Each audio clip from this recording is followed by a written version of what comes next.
हर साल क्रिसमस से पहले मेरे दिल और दिमाग में एक खौफ सा आ जाता है। 10 साल हो चुके हैं, पर आज भी मैं उस क्रिसमस डे की यादें नहीं भुला पाती।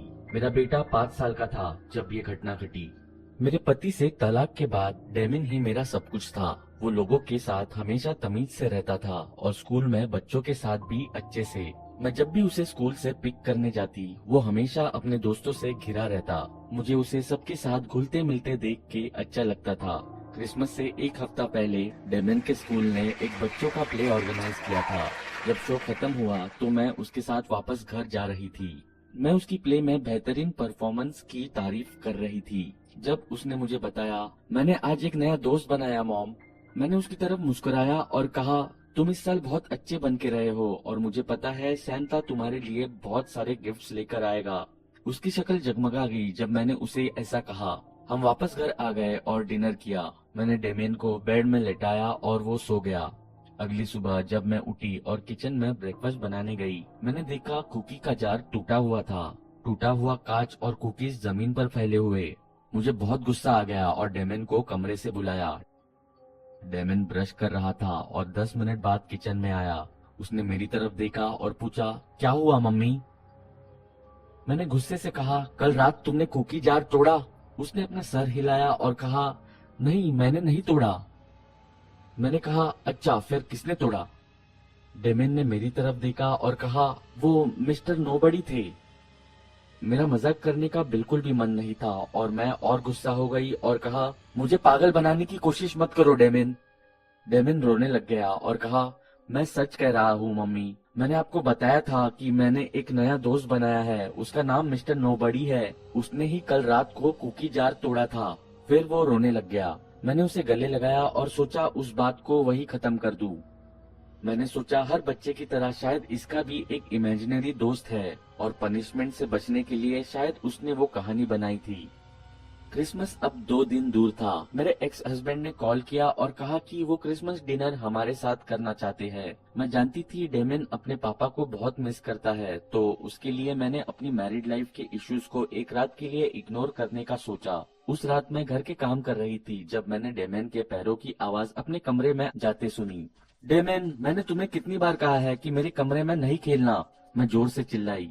मुझे अपने कमरे के सामने वाली दीवार पर एक परछाई दिखी। मैं डेमियन को डांटने कॉरिडोर की तरफ गई। मैं वहां झांकने ही लगी थी कि पीछे से मुझे डेमियन की आवाज आई, मम्मी मुझे भूख लगी है। मैं हैरान थी और घबरा भी गई थी। मैं धीमे से उसकी तरफ गई और पूछा, क्या तुम मेरे कमरे में गए थे? पर डेमियन ने कहा, नहीं मैं तो अपने कमरे में ही था। और उसने कुछ अजीब सा किया। उसने मेरे कंधे के पीछे की तरफ देखा जैसे कोई मेरे पीछे खड़ा हो। मैं उसी समय पीछे मुड़ी पर मुझे वहां कोई नहीं दिखा। बाद में मैंने अपना कमरा और पूरा घर चेक किया, बट सारी खिड़कियां और दरवाजे बंद थे और वहां जबरदस्ती अंदर घुसने का भी कोई नामो निशान नहीं था। इस बार मैं बहुत चिंतित हो गई और मुझे अजीबोगरीब चीजें घर में होते दिखने लगी। मैंने घर सजाना शुरू किया क्योंकि क्रिसमस बस आ ही गया था, पर कभी कभी मुझे चीजें अपनी जगह से हिलती हुई दिखी। जैसे अगर मैंने लैम्प लिविंग रूम के पोर्च में रखा और कुछ देर के लिए इधर उधर हुई, वो मुझे हमेशा दीवार के कोने में मिला। डेमियन उस भारी लैम्प को उठाने के लिए बहुत छोटा था और उस घर में और कोई नहीं था। एक रात मैं किचन में पानी पीने के लिए गई और सोचा वापस जाते हुए एक बार डेमियन को देख लूं। जैसे ही मैं दरवाजे के पास गई, मैंने उसकी आवाज सुनी। वो किसी से बात कर रहा था और वो बहुत धीमी आवाज में बात कर रहा था, पर मुझे उसकी आवाज सुनाई दे रही थी। डेमियन कह रहा था, तुम इस तरह रात को मेरे घर में नहीं घूम सकते। अगर मम्मी ने तुम्हें देख लिया तो वो तुम्हें हमारे साथ रहने नहीं देंगी। मैं फटाफट उसके कमरे में घुसी। सोचा शायद हमारे घर में कोई घुस आया है, पर वहाँ कोई नहीं था। डेमियन घबराया हुआ सा अपने बेड पर बैठा था। मैंने उसे पूछा, तुम किससे बात कर रहे थे? उसने अपनी अलमारी की तरफ देखकर मुझे वापस देखा। मैंने चौंकते हुए कहा, डेमियन तुम अब मुझे डरा रहे हो। क्या तुम्हारे कमरे में कोई है? उसने अभी भी कुछ नहीं बोला और बस मुझे घूरता रहा। मैंने डरते हुए उसके क्लोजेट को खोला। वहां कोई नहीं था। मेरी सांस में सांस आई और मैंने डेमियन को इतनी रात में उठे रहने के लिए डांटा। मैंने उसे बेड में लेटाया और अपने बेड में चली गई। उस रात मैं बिल्कुल भी नहीं सो पाई। डेमियन के अजीब से व्यवहार ने मुझे चिंता में डाल दिया था।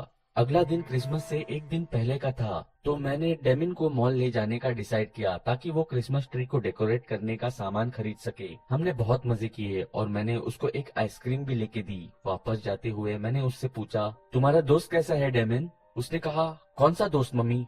मैंने थोड़ा हिचकिचाते हुए कहा, तुम्हारा नया दोस्त डेमिन, मिस्टर नोबडी। डेमिन का चेहरा उदास हो गया और उसने कहा, मुझे नहीं लगता हम अब दोस्त हैं मम्मी। मैंने पूछा, ऐसा क्यों?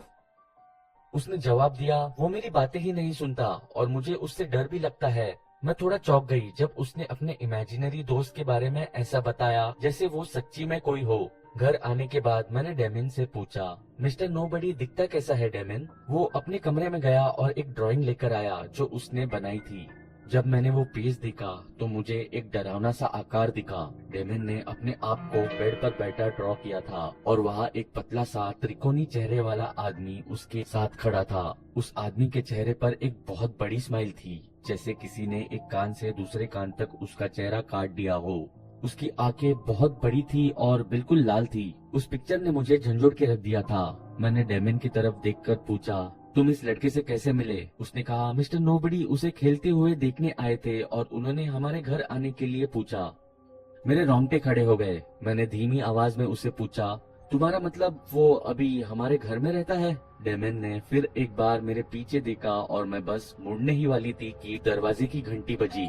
दरवाजे की घंटी ने मुझे डरा दिया, पर मैंने पूरी कोशिश की कि मेरा डर ना दिखे। जैसे ही मैंने दरवाजा खोला मैंने देखा पॉल आ गया था। पॉल मेरा एक्स हस्बैंड है। हमने एक दूसरे की तरफ देखकर मुस्कुराया और उसे अंदर बुलाया। डेमिन उन्हें क्रिसमस के एकदम पहले देखकर बहुत खुश हुआ और उन दोनों ने क्रिसमस ट्री डेकोरेट करना शुरू कर दिया। मैं डेमिन के इमेजिनरी फ्रेंड मिस्टर नोबडी के बारे में सोचना बंद नहीं कर पा रही थी। डिनर के बाद जब डेमिन को सुलाया मैंने पॉल को इस सब के बारे में बताया। वो मुझ पर हंसा और बोला, तुम्हें एक बच्चे की इमेजिनेशन को इतना सीरियसली नहीं लेना चाहिए। और वो सबसे मेन चीज थी जो मुझे पॉल के बारे में बिल्कुल पसंद नहीं थी। उसने कभी मुझे सीरियसली नहीं लिया जब तक कोई बड़ी प्रॉब्लम नहीं हो गई, और सेम इस केस में भी हुआ। क्रिसमस की सुबह हम सब बहुत एक्साइटेड थे। मैं डेमिन के रूम में गई और उसे और पॉल को उठाया क्योंकि पॉल वही सो रहा था। हम सब लोग लिविंग रूम में आए और एक डरावना दृश्य दिखा। क्रिसमस ट्री पूरा तहस नहस हो चुका था। ऐसा लग रहा था किसी ने कोई नौकीली चीज से खरोच कर खराब किया हो। सारे खिलौने और डेकोरेशन जो हमने ट्री पर लटकाए थे वो सब जमीन पर बिखरे पड़े थे। पॉल और मुझे पता था कि वो डेमिन का काम नहीं है, पर डेमिन रोने लग गया और कहा, मुझ पे विश्वास करो मम्मी, ये मिस्टर नोबडी का काम है। उन्होंने क्रिसमस ट्री तोड़ दिया। मुझे नहीं समझ आ रहा था क्या हो रहा है और ना ही पॉल को। हमने अपने बेटे को चुप कराया और ट्री पर वापस डेकोरेशंस लगाने लगे। उस दिन शाम 6 बजे तक हमने वापस सब पहले जैसा कर दिया था। मैंने क्रिसमस डिनर बनाया और डेमिन अपने क्रिसमस गिफ्ट्स खोलने के लिए एक्साइटेड हो गया। वो गिफ्ट्स टॉयज और कैंडीज से भरे हुए थे और डेमिन फिर से मुस्कुराने लगा। डेमिन टीवी पर क्रिसमस डे परेड देख रहा था और मैं और पॉल किचन टेबल पर अपने वाइन ग्लास के साथ बैठे थे। पॉल समझ गया कि मैं घर में होती हुई चीजों को लेकर बहुत परेशान थी। उन्होंने धीमी आवाज में कहा, तुम्हें ये घर छोड़कर कहीं और शिफ्ट हो जाना चाहिए। मैं तुम्हारे और डेमिन के लिए अरेंज कर सकता हूँ। मैं ऑलरेडी ये सोच रही थी। मैंने हाँ में अपना सर हिलाया और पॉल से हेल्प लेने के लिए हाँ कर दिया। अगली सुबह हम घर छोड़कर मेरी मम्मी के घर रहने के लिए तैयार थे, जब तक हमें कोई नया घर नहीं मिल जाता। मैंने डेमिन को बेड में लेटाया और सोने चली गई। पॉल थोड़ी और ड्रिंक्स पीना चाहता था और थोड़ा टीवी भी देखना चाहता था, तो मैंने उसे छोड़ दिया। रात 2 बजे मुझे किसी की सिसकियों की आवाज डेमिन के रूम से आती हुई सुनाई दी। डेमिन का कमरा लिविंग रूम के सामने वाला है। मैं उस कॉरिडोर में गई। मैंने देखा पॉल सोफे पर ही सो गया था। मुझे लगा शायद मेरे बेटे को कोई बुरा सपना आया होगा। जैसे ही मैंने उसके कमरे के पास जाकर दरवाजा खोला, मैं डर के मारे वही जम गई। जो मैंने उस कमरे में देखा शायद मैं वो कभी भी नहीं भूल पाऊंगी, पर मैं दावे के साथ कह सकती हूँ कि मैं वो इमेजिन नहीं कर रही थी। मैंने देखा कि एक त्रिकोणी चेहरे वाला आदमी डेमिन के बेड के ऊपर की सीलिंग पर चिपका हुआ था और उसको अपनी बड़ी लाल आंखों से घूर रहा था। डेमिन अपने बेड पर बैठा रो रहा था। वो इतना डरा हुआ था कि वो जोर से रो भी नहीं पा रहा था। मैं उस डरावने चेहरे को देखकर बहुत जोर से चिल्लाई और उसने अपने बड़े मुंह को खोलकर अपनी खौफनाक आवाज से चीखते हुए मेरी तरफ देखा। उसकी चीख से ऐसे लग रहा था जैसे वो किसी और दुनिया की थी।